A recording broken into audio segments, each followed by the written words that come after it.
If you're shopping Jabra headsets right now, you may have heard the update on the new Jabra Evolve3 series. So you might be stuck on one question. Should you choose the Evolve2 series or should you wait for the Evolve3?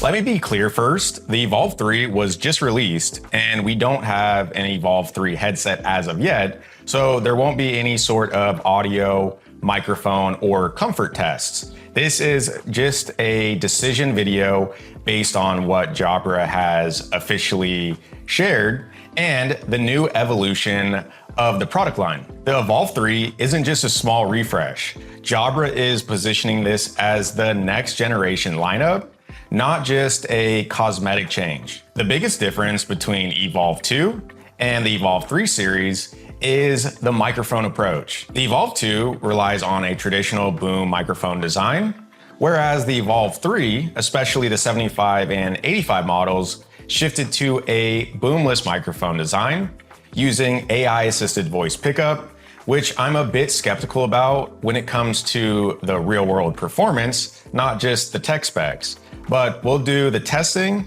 as soon as we get the headsets in. That doesn't automatically mean calls will sound better.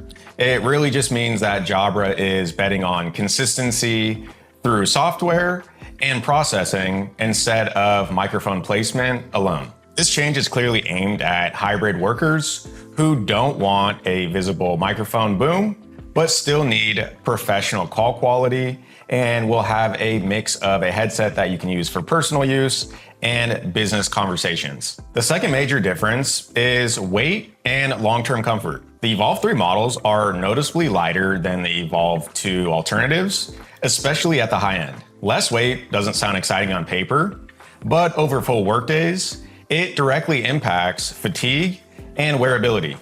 Jabra is clearly trying to improve adoption and all-day use, not just specs. Noise cancellation philosophy is also slightly different. Both the Evolve2 and Evolve3 use advanced active noise cancellation, but the Evolve3 puts more emphasis on reducing listening fatigue, not completely silencing the environment around you. And when I refer to active noise cancellation, or ANC, this refers to your speakers, not your microphone. This is an important distinction because it's about staying focused longer, not blocking out everything going on around you. Battery life between the Evolve2 and Evolve3 series is solid on both, but the bigger change is downtime recovery, meaning the Evolve3 focuses more so on fast charging and is claiming 5 minutes of charging gives you 5 hours of battery. And if that's actually the case, that's insane. So I'm looking forward to testing the headsets out when we get them in. Many of you will also really like to know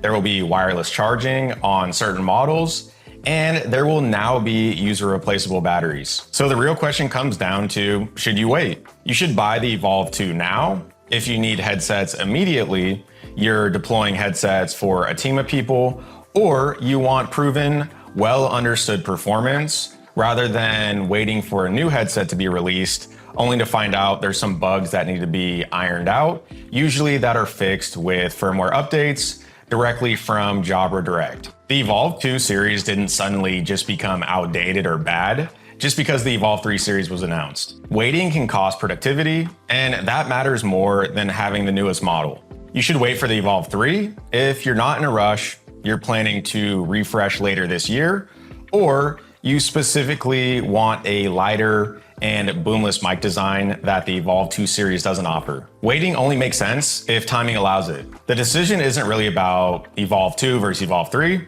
it's about now versus later, and proven versus future ready. Buying the newest headset isn't always the smartest choice. Buying the right headset at the right time is always going to be the best way to go. As soon as the Evolve3 headsets arrive, we'll do the same testing the same way that we always do with real microphone tests and noisy environments, audio tests, comfort testing, and so on. Lastly, choosing the right headset always comes down to your specific needs and use case. There really isn't such thing as a best headset, one size fits all for every application.